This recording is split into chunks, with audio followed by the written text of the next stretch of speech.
These are African rhythms, passed down to us through ancient spirits. Feel the spirit, a unifying force. Come on, move with the spirit. Stand up, clap your hands. Groove with the rhythms, get down, get off.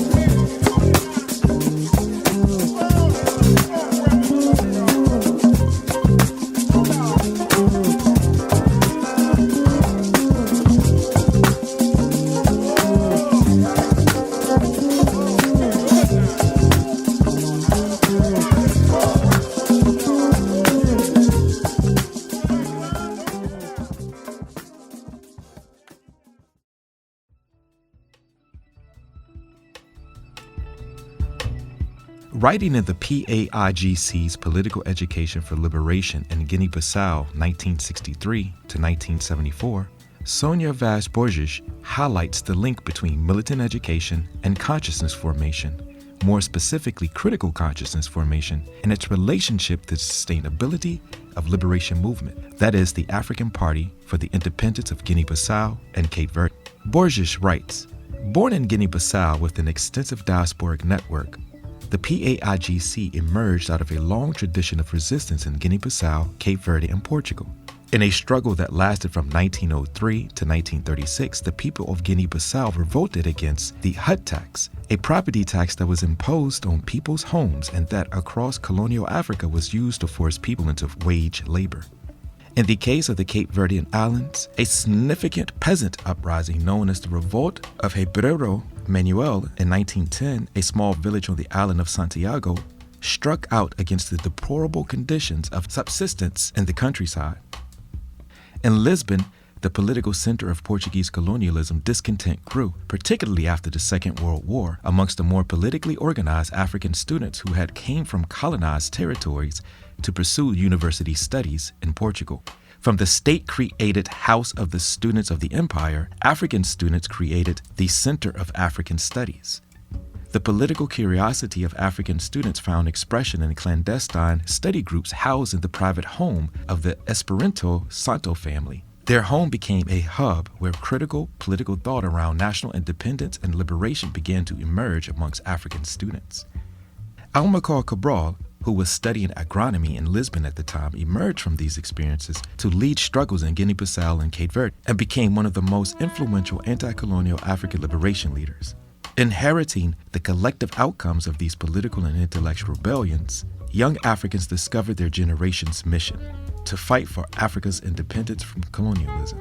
For Amilcar Cabral, the necessity of creating a symbiotic relationship between militant education, which involves militant student, militant combatant, and militant teacher, and consciousness formation, specifically developing mechanisms such as liberated zones that allows a people to organize information into knowledge for an express purpose, is captured in the praxis of the liberation movement. Cabral asserted in 1951 that, whether in Cape Verde or anywhere else in the world, education is the fundamental basis that underpins the work of the emancipation of every human being and the conscientization of mankind, not in relation to individual or class needs or conveniences, but in relation to the environment in which they live, to the needs of the community, and to the problems of humanity in general. Today, education aims at the full realization of the human, without distinguishing race or origin, as a conscious and intelligent, useful and progressive being, integrated in the world and its geographic, economic, and social environment, without any sort of submission. For this, and because of this, the issue of education cannot be treated separately from the socioeconomic question. To be more clear on the practice of militant education and consciousness formation, we can examine the PAIGC's praxis a bit further. How did it go about materializing the idea of liberation through a sustained relationship with organizing information into knowledge which guides collective action? Cabral suggests that we explore the historical reality of Portuguese colonialism in Guinea-Bissau. In January 1969, Cabral points to the historical fact that it so happens that in our country, the Portuguese colonialists did not expropriate the land. They allowed us to cultivate the land. They did not create agricultural companies of the European type as they did, for instance, in Angola, displacing the masses of Africans in order to settle Europeans. In our situation, we maintain a basic structure under colonialism, the land as a cooperative property of the village, of the community. This is a very important characteristic in our peasantry, which was not directly exploited by the colonizer, but it was through trade, through the differences between prices and the real value of products. Therefore, this created a special difficulty in the PAIGC struggle. Cabral unpacks this a bit more, telling the people that the land belongs to those who work on it was not enough to mobilize them, because we have more than enough land. There's all the land we need. We had to find an appropriate formula for mobilizing our peasants, instead of using terms that our people could not yet understand. We could never mobilize our people simply on the basis of the struggle against colonialism. That has no effect. To speak of the fight against imperialism is not convincing enough. Instead, we use a direct language that they understood. Why are you going to fight? What are you? What is your father? What has happened to your father up to now? What is the situation? Did you pay taxes? Did your father pay taxes? What have you seen from those taxes? Who provides your meals? And your daughter? What about your daughter? The clarity and sharpness in this organizing method targeting consciousness formation is very important to highlight. We can see this continuity with Thomas Sankara and the anti-colonial movement in Burkina Faso. At a speech at the first National Conference of the Committees for the Defense of the Revolution, Thomas Sankara asked, "Where's imperialism? Look at your plates when you eat. The imported rice, maize, millet, that is imperialism." Taking the continuities further, both Cabral and by extension Sankara understood the role of ideology as an operative mechanism in militant education, specifically its necessity in consciousness formation, and the viability of the liberation movement brings focus on the ethics needed to carry out a revolution. In the directives that Cabral wrote for the First Party Congress of the PAIGC, February 13th through the 17th, 1964, in order to carry out the victorious development of our struggle, the PAIGC would need to set up schools and develop teaching in all liberated areas, improve the work in existing schools, avoid a very high number of pupils, which might prejudice the advantage to all, found schools, but bear in mind the real potential at our disposal to avoid having to later close some schools because of lack of resources, constantly strengthen the political training of teachers, set up courses to teach adults to read and write, whether they are combatants or elements of the population. Little by little, step up simple libraries in liberated areas. Lend others the books we possess. Help others to learn to read a book, the newspaper, and to understand what is read. Today, militant memory and militant education with Sónia Vaz Borges. In this conversation, we move through her work on the PAIGC's struggle for liberation and militant education, paying attention to the contours of thought, the edges of the questions that came from study and work. Sónia Vaz Borges is a militant interdisciplinary historian and longtime social and political organizer. A daughter of Cape Verdean immigrants, she was born and raised in Portugal.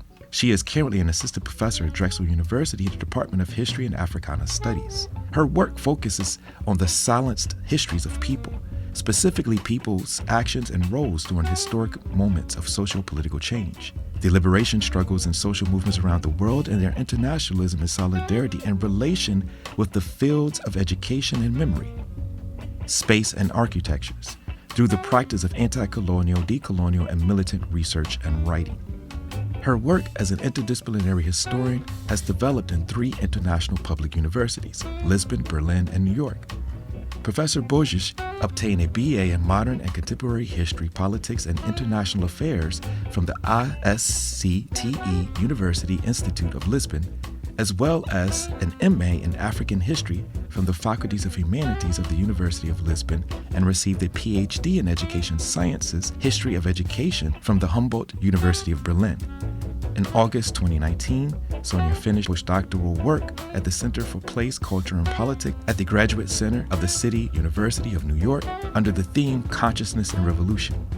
She is author of Militant Education, Liberation Struggle, Consciousness, the PAIGC Education in Guinea-Bissau, 1963-1978, and the PAIGC's Political Education for Liberation in Guinea-Bissau, 1963-1974, with the Transcontinental Institute for Social Research. She has edited Notebooks of Consciousness and Black Resistance and In the Dust of Waiting. Creative production includes short films titled Navigating the Pilot School, 2016, and The Mangrove School, 2022.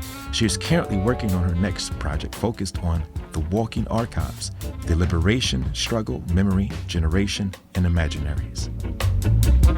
Our show is produced today in solidarity with the Native, Indigenous, African, and Afro-descendant communities at Standing Rock, Venezuela, Corporation Jackson in Jackson, Mississippi, Brazil, the Avalon Village in Detroit, Colombia, Kenya, Palestine, South Africa, Ghana, Haiti, and other places who are fighting for the protection of our land for the benefit of all peoples. Listen intently, think critically, act accordingly. Enjoy the program.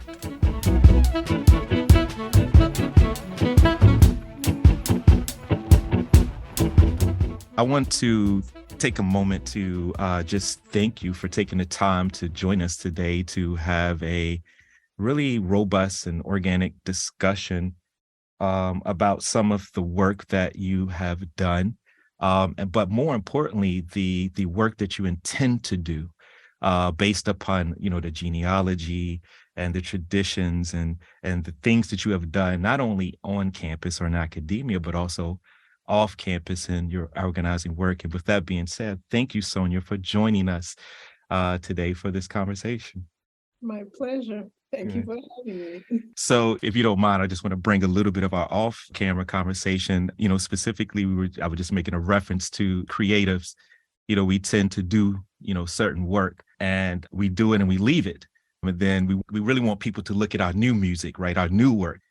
Because, a lot of times, as people do in academia and other places, they tend to pigeonhole people in certain periods of their thought and not as a living process of knowledge development, and also just the organic nature, the lively nature of human beings and in struggle, as we struggle with ideas, whether it's in the classroom, whether it's off campuses. And also how we struggle with how to bring ideas forward from our past and how do they apply right now. So, and it's within that particular vein that I really want to put up front the basic thesis of our conversation, which is what are the contours, what are the thoughts and the questions and the ideas that you have developed out of the work that you've already done, particularly with the PAIGC, Militant Education, Amilcar Cabral, looking at that struggle, what did it open up for you, which will bring us obviously into what you're working on today.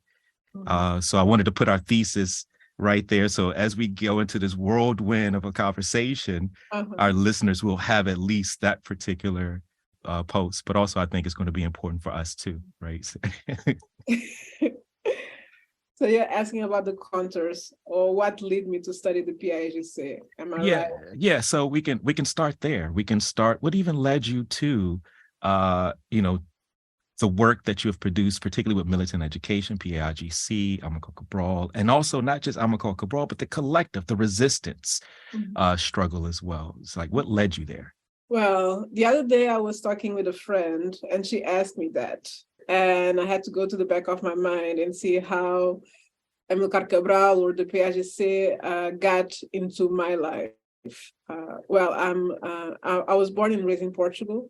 My parents are Cape Verdean migrants in Portugal from 1970s. And I remember when I was little that my mom, she was always telling a story that my grandfather told her about an episode that happened in Cape Verde, I think in the 1960s, something like that. And it happened in Santiago Island, in Santa Catarina. My mom told me that there was a day in Santa Catarina that the PIDE, the Portuguese police, closed the market and they were searching for someone. And when they closed the market, like nobody could get in or out without identification. So towards the end of the day, people were leaving the market at the end of the day, the market was empty and they could not find the person they were searching for. And the only thing that they could find was a banana peel. And in that banana peel was written the name Amilcar Cabral. And that's the story that my grandfather brought to my mom, told my mom and my uncles and aunties about this episode that happened. And that's how Amilcar Cabral, the histories of Amilcar Cabral start to resonate when I was a small child. And I was constantly asking my mom to repeat that story. And of course, then you grow up and you start to hear here and there some information about in Portugal, they call it the colonial war, not the liberation struggle when you are studying history. So you start to listen on history classes about the colonial war, the decolonization, but you rarely pay attention to what it is on the side, very almost like hidden of the school manuals about the liberation struggle, like if there was a colonial war, against whom they were fighting or for what they were fighting. While the what was there was forced to keep the colonized territories under the Portuguese government. But like there is a whole cloud around the liberation struggle and the freedom fighters. And on the side of my school manual at that time, there was a picture of Amilcar Cabral with a very small description. And is another encounter with Amilcar Cabral and the PAIGC. Fast forward to the end of my university, the 4 years, I wanted to present something as final paper related with Africa or African and the liberation struggles.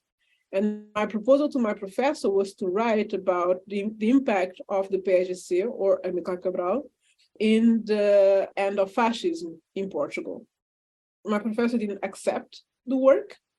He said that no, we are studying here. The final work has to be about history of Portugal and not history of Africa or any other country in Africa. But I was like, well, but if you are studying history of colonialism, then that's also part of history of Portugal, because Portugal was a colonial country. And I decided at the end to present this work on the impact of Amilcar Cabral in the end of fascism in Portugal. And that is how, in very broader terms, how the PAIGC got into my life, and I started to study it. I made the final paper. Then I did my master also on Amilcar Cabral, political and cultural strategies for independence, for liberation of Guinea-Bissau and Cape Verde. And I made a pause. And then I was working as a social worker in a project in a neighborhood, mostly by African inhabitants in the outskirts of Lisbon. Amadora is the name of the city. And I was working with kids and families, but part of my time was mostly spent with kids. And kids start to complain about the school manuals and the histories that they have to learn at school. And one of the students mentioned to me, they never teach us our history, and like we don't see ourselves represented in the school manuals. And then that brought me back to my master's thesis, where I encountered during my research that the PAIGC had produced actually school manuals for the liberation struggle. And then at that point, I started to think, well, can a liberation struggle be considered an educational practice or praxis? And if yes, how? And if no, why not? And that was the question that led me to work on militant education. And yeah, that question led me to work on militant education, just with the curiosity of bringing something. Yes, there was a moment in our history that actually history was being produced for us. Like there were school manuals, there was all educational structure that it was designed on purpose for us and for the lack that we were feeling, that people were feeling back in 60s, but we are in 2000s and we still have the same problems. So let me think, how can this question that was raised by the student can be answered through history, and how can that history can influence today, especially in terms of representation in the school manuals, or how even when one talks in Portugal about the colonial war, what does this mean exactly? And how did the PAIGC explain to their students during the liberation struggle what was the colonial war? So in broader lines, that's somehow the contours of my research, and how I got there by family histories and so on, but also by curiosity and other aspects that we were living in Portugal in the early 2000s. Like, let's think about the PAIGC, and of course I had done already the work on Amilcar Cabral, but this time I was more interested in, like, let's see if I can figure it out, like the practicality of this struggle, and not just like the figure of Cabral, which is undeniable figure and thinker of the liberation struggle, but let me see in very pragmatic terms what was done. And education was a field that I saw that was less explored. Yeah, there was very few written about education, and talking about Cabral, PAIGC, and the cultural revolution. Like, let me think about what this cultural really was. And education is one of the crucial aspects of that cultural. And what is interesting in the directives as articulated by Cabral and the collect, they mentioned militant teachers and militant students. So this directive to be militant was a broad, a mandate. Let's back up just a little bit, because what is interesting here is the intellectual project that is being formed based upon your real world work. Talk about the context of the community that you were working in, and other activities that as you started to see, things that were missing in a professional sense, working as a social worker, but also clearly you're in the community. Clearly you're working with communities. Could you talk a little bit about the community itself, give a little bit of the, demographics and some of the things, as you're developing this, this project? So the community is called, in Bairro de Santa Filomena. It started as a Portuguese neighborhood, or a clandestine neighborhood in the outskirts of Lisbon.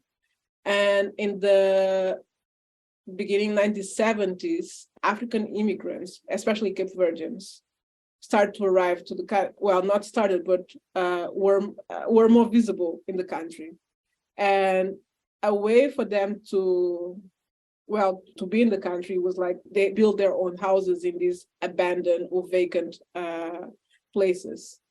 And Santa Filomena in Amadora, Cape Verdean, Amadora has a very high percentage of Cape Verdeans immigrants and Cape Verdean descendants. And Santa Filomena is not the only neighborhood. You have plenty of others from Copa da Moura and others who already have been destroyed. And what they start to do is like, we are going to build a house here. And sometimes they even bought illegally or legally, but in an illegal way, houses or the terrain or the soil to build a house from Portuguese people who were living there, who actually didn't have access. They were not the owners of the place, but they sell, and Cape Verdeans, they pay for it. And the neighborhood then was being developed since the 1970s, and now you had like 3 neighborhoods inside one. It was Santa Filomena, Bairro de Santa Filomena, and then Encosta Nascente and Estrada Militar. But basically, for the outside, it's just Bairro de Santa Filomena, although there are 2 other neighborhoods in the same place. So in the 1993, there was a Programa de Realojamento, which is like a national project that it was to destroy these neighborhoods and move the people, let's say, social houses. And when the census was made for this neighborhood, this was in 1993, although the destruction of the neighborhood didn't start immediately. It started now in early 2010, 2011. They did the census again. Of course, if you do a census in 1993 and then you are displacing people in 2010, the family grows, the neighborhood grows, and so on. So most of the people of this neighborhood, they end up, some of them, they were all displaced. And this was a very tight community. It's like they build their own houses, they help everybody build each other's houses. Everybody knew each other, everybody knew the family of each other. The kids, like, there were like not only relationships that was brought from Cape Verde that continued to develop in Portugal, in this neighborhood, but their children's also were born and raised there, which, like you have a long trajectory of a huge family relationship. And I'm not saying like just Black African Cape Verdeans living there. You also have a network that connects with the Portuguese migrants that were coming from the countryside to explore better ways or to improve their lives in the city. So you have an amazing network there. And I think we can think about that as a continuation of, or the way they built the neighborhood as a path of, if you look at the liberation struggle and the armed liberation struggle, and the way they build, for example, in the case of the PAIGC, the liberated zones, I think we can consider this neighborhood as a kind of a liberated zone. Not only they build their houses, they create programs for the kids for, kindergarten. They create like an insane network of support with some organizations that they build in the neighborhood to, like how they call it in English, for the people, neighborhood organizations, like for housing, for food, for support system, like how do you fill the paperwork for residency and so on, and how does this network still remains in close contact with the community in Cape Verde. So somehow, if you see it, these neighborhoods as a liberated zones, it was just a network of support inside, let's say, a colonial country or a colonial territory. You actually went right exactly to what we were trying to do, is to build these bridges, because ultimately we're talking about, how memory moves and is carried through cultural understandings within which people are either forced from, voluntarily move, coerced to move from, their ancestral and historical homelands, which again, as we're alluding to, which goes into a little bit of the work, that you're doing now. So what I'm trying to do is really construct this bridge. And also what is important here that I think is, is this notion of, memory, movement, but also what do we take from history? What do we take from what we study as folk who are engaged in study? But at the same time, we're trying to either engage or inform ways to enter struggle. And what do we take from history, which becomes important? And so this goes back to your idea of looking at the strategies of the movement, looking at the PAIGC, how they're constructing these liberated zones. What is interesting here is that is still happening in this neighborhood by the time you get to 1993, of course, in the 2000s. Well, I think we need to understand that history does not happen in a vacuum. And when we say the very common phrase that history repeats itself, it repeats itself. But we have to take it that seriously and not just as something nice to say. And what is important for me when we talk about history and memory is to think about how consciously, and most of the time unconsciously, generations transmit knowledge And it's not a knowledge that is just verbal or just mental, but how does this knowledge resonates throughout your body and makes the connection with other bodies around. And I think what we take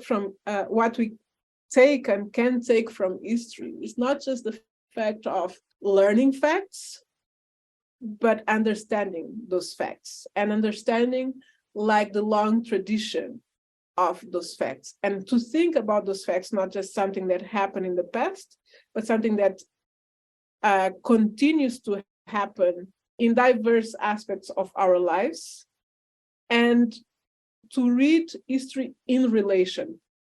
And I think when we talk about memory and when we talk about movement, it's funny because both of them implies mobility, or because your memory is not just created in this one place and it remains on this place, on this only place where it was created, it moves around with you that move around, or with the person that you transmit that memory or that knowledge.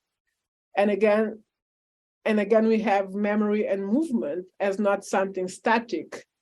And that allows us to think of history as not something static, but something that is constantly in movement, that travels from generation to generation.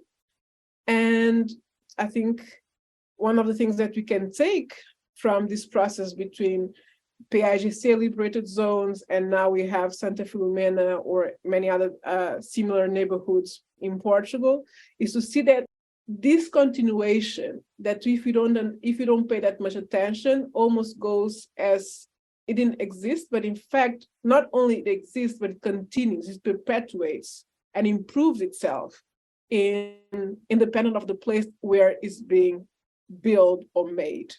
This directly relates to this notion of consciousness development or critical consciousness development and its relationship between culture and the idea of returning to the source. And looking at this through a struggle, but also the importance of understanding and studying the conditions of the place within which one is struggling. Because of course, Cabral talks about this notion of you can't export revolution. Right. Yep. So, this notion of memory and its continual movement becomes essential. But also what I'm hearing here is the non-institutional processes of knowledge development. What I mean is that it's not just in colleges or in formal schools. There's a learning process, but also this relational aspect of memory as well that's happening. For me, it's interesting to think about what you just said in relation with militant education.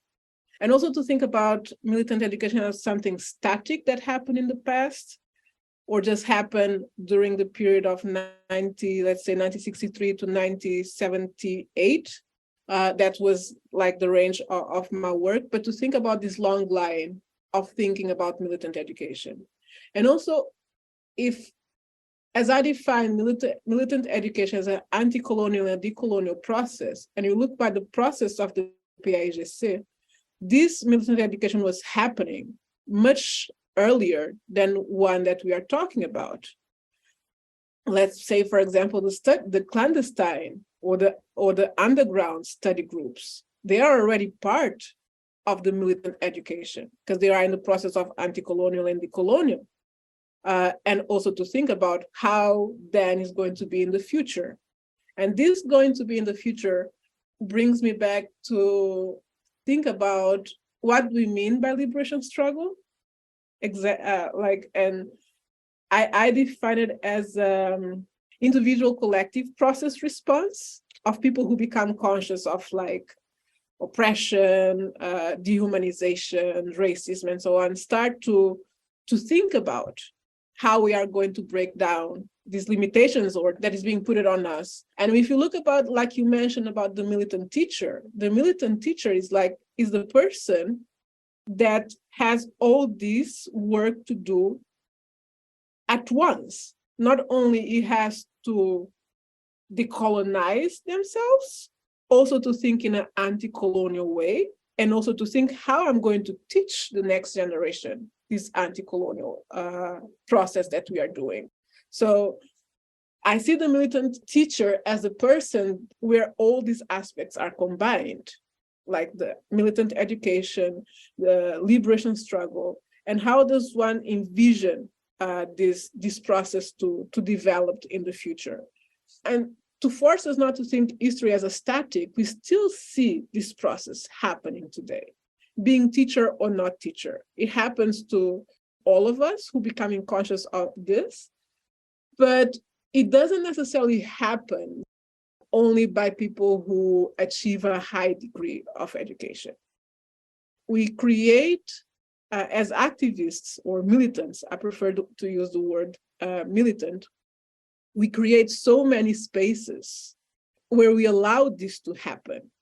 And we have to think militant education also not just something that the PAIGC developed, but if we think about the international network of schools or support system, or educational support system that was developed in the 1960s, 1970s throughout the world, then you have a network of militant education, and you have that are inspiring other movements. They are going through the same process of decolonial or anti-colonial.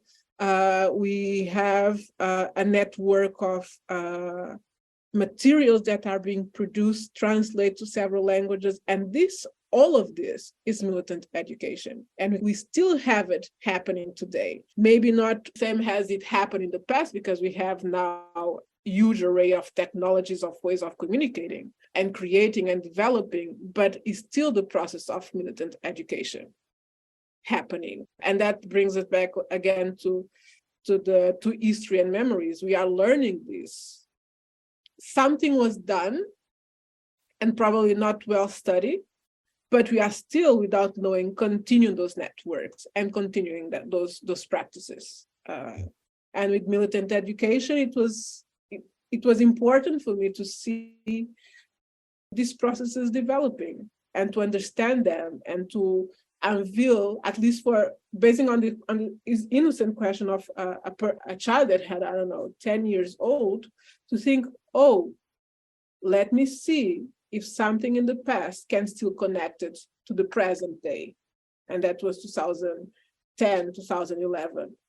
But you can see like the continuation of the process of militant education, and that's history happening. And you can see the networks that militant education has around the world and how people are thinking about it. Absolutely.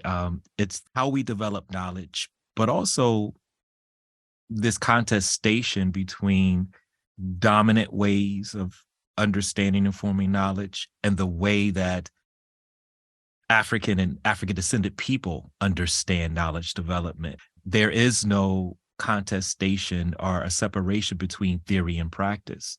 And I think that becomes very important, because that also, as we begin to refine or go through these systems and institutions that are intent to separate, theory and practice and make us really focus on disciplinary, ways of understanding the world with all of its intended purpose of what discipline means, right? Mm-hmm. There's a reward and punishment system that is there as well. I learned from a friend, I think we are having a discussion about something, and he just mentioned to me, but yes, for everything there is a specialist nowadays. There's nothing you can discuss without a specialist. And I found it interesting, that comment, because at least the way I work and my praxis is just like, I don't want to be a specialist on the PAIGC or the militant education or in Amilcar Cabral. And I always like to make the reference of the way I see the name Amilcar Cabral. I see Amilcar as the person and Cabral as the collective. Because when I say Cabral, I'm not mentioning just the Amilcar Lopes Cabral. I'm mentioning, when I say Cabral, Cabral is the name of the collective, of everyone that support that knowledge to emerge and to be written and produced and thoughts and so on. And interesting is just like most of the speeches or the writings that we have of Cabral today, They were actually speeches, they were conversations, and they were actually transcribed by women in the PAIGC. So that's why when I say Cabral, it's just like it's all this collective. It's not, that has nothing to do with the individual person, which is important too, but is important inside this collective. And this to say, I think I lost my line now. No, yeah, no, you were talking about the collective, the way that you see, you know, and it's the evolution of you were mentioning that you don't want to be the Cabral specialist, right? Yes. The Alma Cabral specialist. You were talking about that. Yeah, somehow I refuse to be, and Yeah. and the same thing with the militant education. I made the research. Well, the topic was there for a long time. It was like, if it was not me, probably somebody would just would pick it up.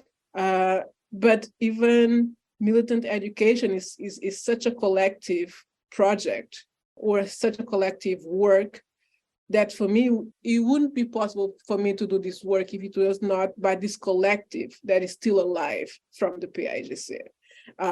The ones who are alive and the ones already passed away, but left their knowledge and left their experience and left their energies around this world. Which brings us to what you're working on. What you're working on. But I actually, before we get there, I really want to just back up just a little bit about the transcription. You made a very important point about the women who were in the struggle as well, because again, you know, this notion and a lot of, you know, this idea of the collective, it is a liberation struggle that included you know, the energies and the physical, the spiritual and the mental and the body, you know, all of that of the people. And so what Cabral, what they understood was that, you know, everyone had their role. However, they were able to do multiple things at once. And I'm thinking about the idea of consciousness development, the transcription, but also radio as being, again, we're doing podcasts, we're doing a radio. So radio becomes a very important tool in the way that consciousness development was the ultimate goal of militant education, I would say. Well, one of the persons who transcribed the Cabral speeches was Amélia Araújo, who was responsible for the radio, the PAIGC Liberation Radio. And I had the opportunity or the pleasure or the honor to meet and talk with Amélia Araújo, and she was explaining to me this process of transcribing or having access to it, or like smoking, I don't know, for hours while transcribing in her house, because the headquarters of the PAIGC radio was in her house in Guinea-Conakry, where the PAIGC had the headquarters. The radio transmitter was located in another place, hidden. She and very few people knew where it was located. But it's just to see, like Amélia Araújo not only has the person responsible for the radio, but or the broadcasts, but also responsible for the writing of Cabral's work. And being responsible for the radio, the like still today in Guinea-Bissau, everybody walks with a small radio. Like there's like the radio is still part of the daily life. There is no place you go that you don't have the small radio. And during the liberation struggle, these radios were being sent, especially by countries in solidarity with PAIGC, like the Eastern European countries were sending like these radios to be walking around. And radio became such an important instrument of education, also because students from the pilot school, Escola Piloto of PAIGC, they had their own program in the radio. Like there was a program for kids in the radio, which adults also had access to it, of course. So that in this way, radio becomes another layer of this militant education process. I during my research, I focused more in the schools, But the radio was another important aspect of it, and to see how this collective work to make it happen, to make it possible, is just something that I think should be more explored, because they were not just broadcasting news, they were also producing music. They were also recovering or bringing traditional music from, I don't know, the Balantas, the Fulas, and so on. They were inviting. The strategy was every time the armed militant, let's call it like that, like they call it in the like PAIGC call them, the armed militant was coming to the headquarters of PAIGC in Guinea-Conakry for something that they need to do. Amel Araújo, or together with other comrades, they will bring that comrade to the headquarters and ask them, can you sing something from the place you like, from Antas or the Fulas and so on, or some traditional song from your ethnic background? And they will sing that, and that will be recorded. And it was being broadcast for everyone that had access to a radio. So that's, again, is another way of producing knowledge and transmitting knowledge, and also to preserve knowledge in terms of songs that probably would be lost, and to create, like, again, the unity. It's not just, it's not, let's say, not Cape Verdean music or like, let's say, urban Ghanaian music, but you have like bringing this unity together just through the radio and the songs. So it's another layer of thinking militant education through radio broadcast, which was used for educating Portuguese troops, colonial troops, who were listening to PAIGC radio at that time, and was an important instrument of conscientialize Portuguese colonial troops about the irrationality of their own situation. Mm-hmm. Very important point, using the tool to actually to turn people into the, again, this you just mentioned, the rationale of even fighting, the folk who are trying to free themselves, right? That becomes important. And the unity part becomes essential as well, because again, it still moves us into where you are now, right? And let's talk about that. Let's spend some time. I don't want to keep you here all night, but let's spend some time of where you are now. What are some of the, specifics that you have taken, and now you created this picture, and now you're developing some more conceptual ideas and frameworks from this picture, from a 10-year-old Sónia, right?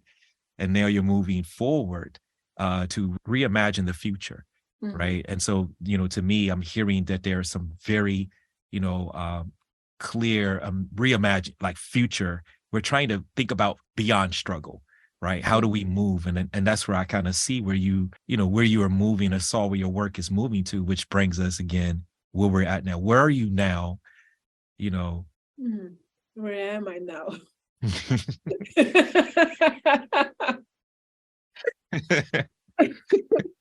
And that's funny. Look, we all do that, right? We're like, which day? What's today?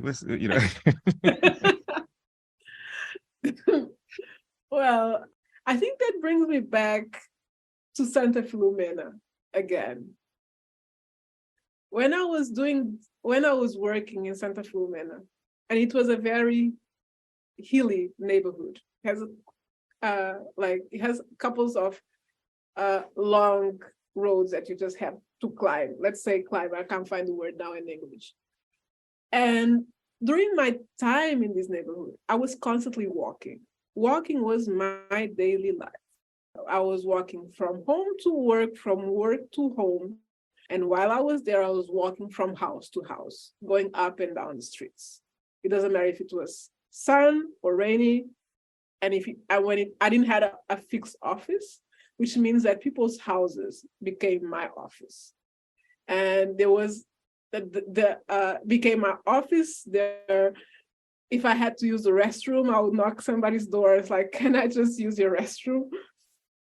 So walking and knocking doors were my life in this neighborhood. And that's how I got to know everyone there, and everybody got to know me and what I was doing. And that's how the sense of trust was created. And till today, I still have relationships with people. That's not relationships, I still have connections. I'm still in contact with people from this neighborhood. So walking was constant.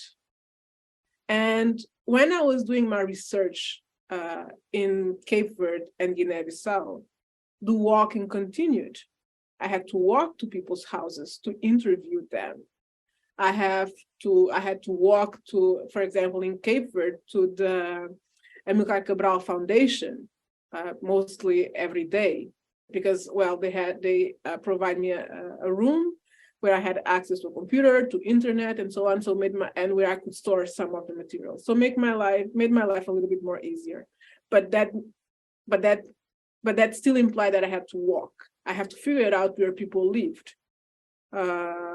Ask information in the street, or ask how do I get there, or even check from Google Maps, like, oh, let me see, how do I get to this house? In Cape Verde, it was more easy, but in Guinea-Bissau, it was a constant walk. And in Guinea-Bissau, I was walking. When I was in Guinea-Bissau, it was after a coup d'etat, and it was a process of election for a new government. There was no water, there was no electricity, which means that I was not only recording, but filming the interviews, because I wanted to have more than just the voice of the people I was talking with.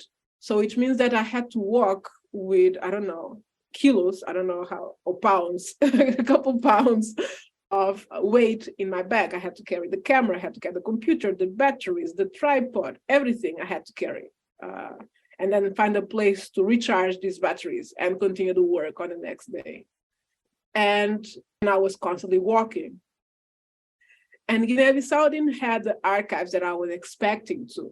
The archives that you just go, give me a box, let me check what it is inside, make my notes, return the box. And I was constantly interviewing in Guinea-Bissau. And it was only after I finished my research and I was starting to put together the dissertation that I realized that walking became part of the methodology. And that's why I started to call them, oh, actually, these people were the archive, not the art. Like, I was mad that I could not find a physical archive in the way that we are used to think about it in Guinea-Bissau. But then I was like, oh, but they were the archive. And I'm sure they have much, like, and then I was a little bit upset with myself. So like, I didn't realize that earlier. And I could have made so many other questions, especially when I was transcribing these interviews, like, oh, how stupid you are. How didn't you follow up with this conversation or this line that was being presented to you? And that's how it comes the term of, first I started with the errant archive, but the errant was not translating exactly what I was, like, the methodology of it, of how did I arrive to this, to the PAIGC militants. So the walking came to place. And that's why I called the walking archives. And I think that's the place that I am right now, is to develop more this idea or this concept of the walking archive, like the archive that it's not like, it's easy to access, because at least in Guinea-Bissau and Cape Verde, Guinea-Bissau is like every corner there is somebody who participated in the liberation struggle, had some relative who participated in the liberation struggle, and histories were transmitted to them. But also to think about the archive of people's history, their memories, their experience, how they reflect about their experience now, which is not this, like, they are not saying exactly what happened, is already a process, reflection of it. But also to place how I, as a researcher, place myself within this process. What did I learn from it? What kind of praxis of the liberation struggle somehow I performed without knowing? Because if the liberation struggle, 99% was made by walking, as some people describe it to me. And I'm doing this research in Guinea-Bissau and Cape Verde, and also in other parts of the world. And I'm constantly walking again. How can these two worlds between the walking during the liberation struggle and the walking now doing the research can combine, and what kind of knowledge emerge out of it? And how can we think about archives in another way, or think about the archives from another perspective? And what does this mean in terms of preserving, if it is necessary to preserve, or also to accept that most of this archive is already gone? And what we are going to have is just interpretations of histories that these archives pass through from generation to generation. And what kind of imaginaries does that create? And I think that's where I am right now.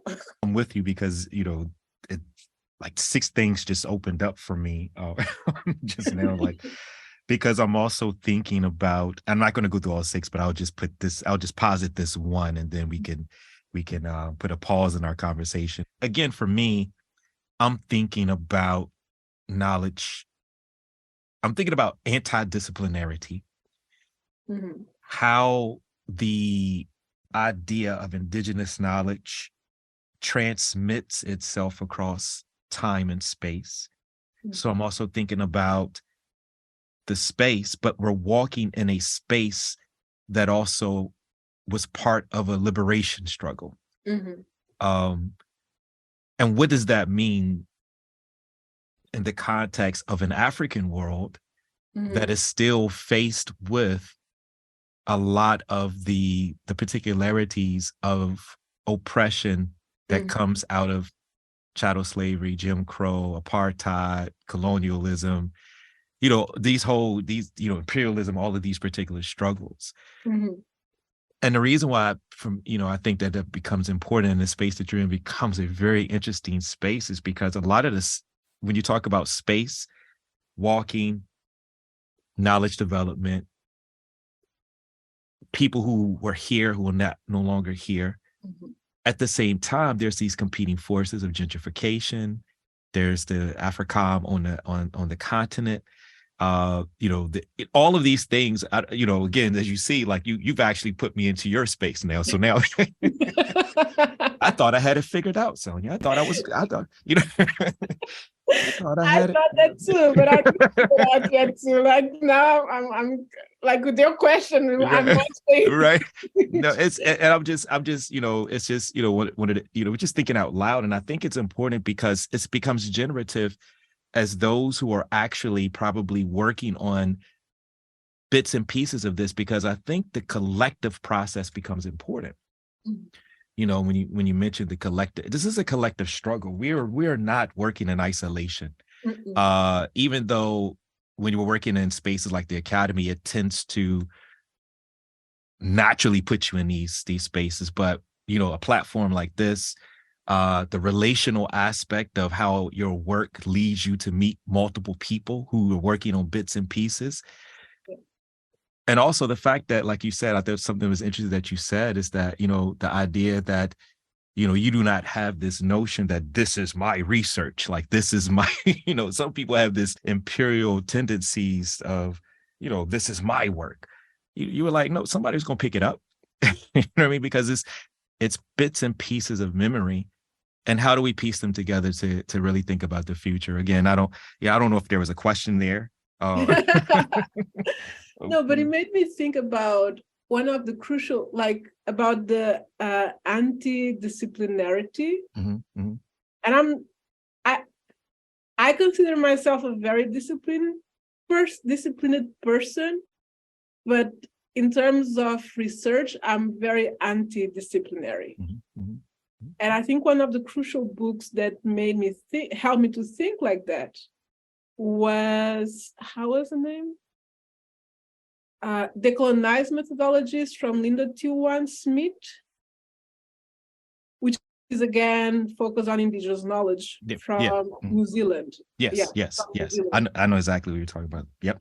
So I think that book was crucial for me to think about not following or not starting. Like academy or forces to think or incites us to think first on the methodology and then the praxis of it. And I was never used to that. I could never accommodate myself inside this structure. But when reading decolonizing methodologies, and I think unconsciously, I was like, you know what? I'm just going to do the research the way I want to do. And I'll deal with the methodology or the academic terminology later. And that has been very helpful for me, like just to follow. And this might be part of the indigenous research methods it's in me from somewhere. I don't know from where I got it, but for sure, this book from Linda T. Wine-Smith helped me to see it more clearly. And again, bringing me back to the walking, which was not a methodology that I thought I was using, helped me to go against this disciplinarity of how to do research or how to make a question. And normally questions is a closed question, but I was like, I'm not for closed questions. I want questions, yes, but questions that leads me to somewhere. And in this case, with a simple question, can a liberation struggle be considered an educational praxis? Yes. Why? Yes. How? No. Why? That's led me now to think about how learning about militant education opened another door for me of thinking, like, what comes next and what is this next? What was now as okay? I use this unconsciously. I use the walking methodology, but do I have to remain with that? What kind of other doors this walking methodology is going to give me, or other material is going to give me to develop my next anti-disciplinary or anti-methodology from the beginning, in terms of what I want to think and want to do with this concept of the walking archives, and also like leave it open to see what comes after the walking archives. Yes, the militant education, I don't think is a finished book. There's many places that people who are interested can pick it up and develop from there. But yeah, I'm ready to inspire on militant education to see where is the walk that is going to lead me to. And that's the whole process. So that decolonization and anti-colonialism becomes paired together, right? So there's the removal, but there's the resistance part. And as you, me, and other folk who are really thinking about this, it's like we are actually at the same time constantly, we say we remove ourselves from certain things, but we also in this process, this continual process of resistance. So I look at anti-disciplinarity as anti-colonialism, or it's that particular process, that relationship. I think go right ahead. No, I was going to say, but that's the reason why I call myself a militant anti-disciplinary historian. It's like the way I do history is like history is politics, and you can't deny that. But also to think about the militant. And when I say militant, it's not just because I have a particular party ideology, but it's also to bring what the militant education was doing, like think in an anti-colonial and decolonial way towards liberation. And what is this liberation? I'm not saying that I arrived there, that I'm there, but the militant was about creating the space for anti-colonial, decolonial, to envision a way for liberation. And that's and the interdisciplinarity brings me that too. And that's why I call myself this name of militant interdisciplinary historian. 100%. And I was just thinking we can pin our conversation, but I was thinking this is exactly what the PAIGC militants were doing. It's a continuous process, right? It's this process of a constant resisting, because the colonial forces are constantly trying to reassert itself for us to not take on that particular mandate, class suicide, and those particular ways of constant being militant students, militant, teachers, which I see them together. I don't, I see the militant teacher as being, the militant student as well. And it's this process of constantly evolving and moving somewhere. So what you're doing is practicing the tradition within which was inherited to you from your ancestral and historical continuities and genealogies from, the struggle. And we're sitting here in this particular moment trying to do this together, but also with students. Yeah. And also community, which becomes very important as well. So I wanted to give you an opportunity, any penny marks or pausing marks, remarks that you would like to make. Now that you mentioned about students and community, and because I think in an off-record conversation, we mentioned about the return to the sources, Cabral. And sometimes I think it's important to ask not just the return to the source, but what is this returning and what is this source that you are returning to? And you just mentioned now community and the students, and these are the return to the source, return to be a student or a constant student, return to the community, because that is or was and is your first school. So I think when we mention about the return to the source, when Cabral is mentioning return to the source as a political process, it can't be just a vague source or vague returning. I think we have to be, like Cabral was saying, we have to be very specific about this returning. And we have to be specific and clear. What are we returning to? And what are we drinking from? It's just to give this returning to the source, not just another sentence from the Cabral PAIGC, but to give it like material aspect. What is this source that we talk so much about returning, but materialize for me this place? Even if you can materialize to me, like, how do we imagine this return to the source to be? What is your return to the source? Not just like the vague one or the collective one, but first tell me, what is this return to the source that you are mentioning? And community and the students I think is a very material way of saying, like, this is my source, or this is my returning to. And what you made me think about too is, once that is identified and materialized, how does this return to the source relate to the other conditions or the other sources within which people are? And then also, once you identify the particularities of that source, the universalities, this unity part, it seems to me this is exactly what, Cabral was attempting to do on a particularity, but also a grander scale. The struggles and the particularities of the struggles and the source that you're using to struggle with, how does that relate to a broader struggle, the relational aspect becomes very important as well.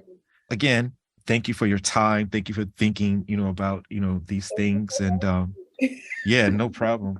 Hopefully, hopefully this was a little generative, but, as we both said, it's like, when people put us on the spot. So where are you now? What day is it? What time is it? I could be anywhere. But no, I think that this type, this is what we try to do, but also leave questions. I think that if we leave folk with more questions, I think that that's a good thing that one is attempting to do. Again, thank you. Thank you. We made fun when you was young. We was always doing dirt. What's your telephone? Same as before. That's it for Africa World Now Project for this week. I would like to thank you for joining us today and look forward to spending time with you next week. Follow us on Twitter at AFWRLDNWPRJ. Instagram at Africa World Now Project. Access to our other media platforms can be reached through the bios of our social media. I'm your host and producer, James Pope. The Africa World Now Project Collective consists of international media journalist, executive producer, and human rights activist Moiza Muntali, Africa World Now Project media correspondent Funa Ngonda, senior research, content contributor, and production director Dr. Tasneem Siddiqui, Senior Research, Content Contributor, and Production Associate, Dr. Josh Myers. Associate Producer and Content Contributor, Dr. Keisha Khan Perry. Content Contributor and Filmmaker, Kurt Waterson. Technology Advisor is Byron Gray of Grayworks Technologies. And Creative Directors, International Creative and Artist Designer, Tabassum Siddiqui and Judah Pope. Africa World Now Project can be heard every Wednesday at 7 p.m. on WSNC, NPR affiliate and broadcast service of Winston-Salem State University. Programs are archived and available on all podcast platforms. Search Africa World Now Project. Until next week, be safe, be peaceful, and above all, be intelligent.